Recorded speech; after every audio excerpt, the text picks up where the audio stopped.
আসসালামু আলাইকুম। আজকে আমরা চলে আসলাম ষাটনল পর্যটন কেন্দ্রে। এখানে ঈদ পরবর্তী সময় এখানে সবসময় অনেক জনগণ আসে, লোকজন আসে, ভিড় জমে এখানে। কিন্তু আজকে একটি ব্যতিক্রমী উদ্যোগ, এখানে মতলবে কন্টেন্ট ক্রিয়েটরদের মিলন মেলা ঘটেছে।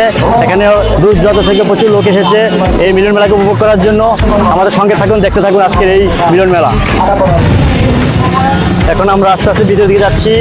আজকে আপনাদের পুরো মিলন মেলাটির চারপাশের দৃশ্য এবং নদীর যে প্রাকৃতিক দৃশ্য সম্পূর্ণ ভিউটা আপনাদের দেখাবো। আমাদের সঙ্গে থাকুন, দেখতে থাকুন। চলুন ভিতর দিকে যাওয়া যাবে। আজকে মেলাটি মূলত সমুদ্রের পাশে বসানো হয়েছে। প্রচুর লোকের সমাগম হয়েছে আজকে মিলন মেলায়। পাশে আমাদের সূর্যমামা নদীর থেকে খুব সুন্দরভাবে উপলব্ধি করা যাচ্ছে সূর্যমামাকে।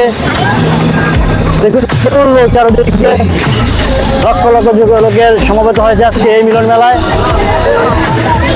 এটা কি বলা হয়, চরকা না, নৌকা দিয়ে তৈরি করা হয়েছে।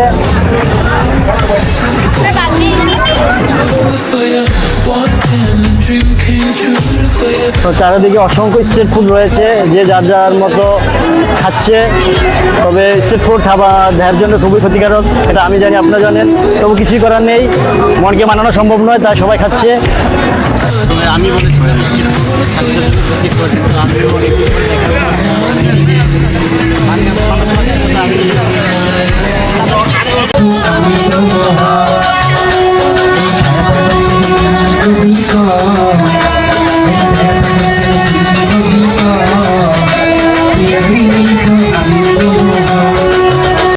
দেখতে পাচ্ছেন আজকের মেলায় অনেকগুলো দোকান বসেছে, বিভিন্ন সময় বসেনি, আজকে প্রথম মিলন মেলা কেন্দ্র করে আজকে দোকানগুলো বসেছে। প্রচুর দোকান আছে এখানে, খেলনার দোকান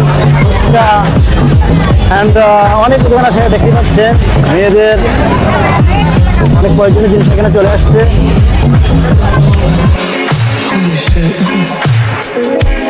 Is it that sweet? I guess so.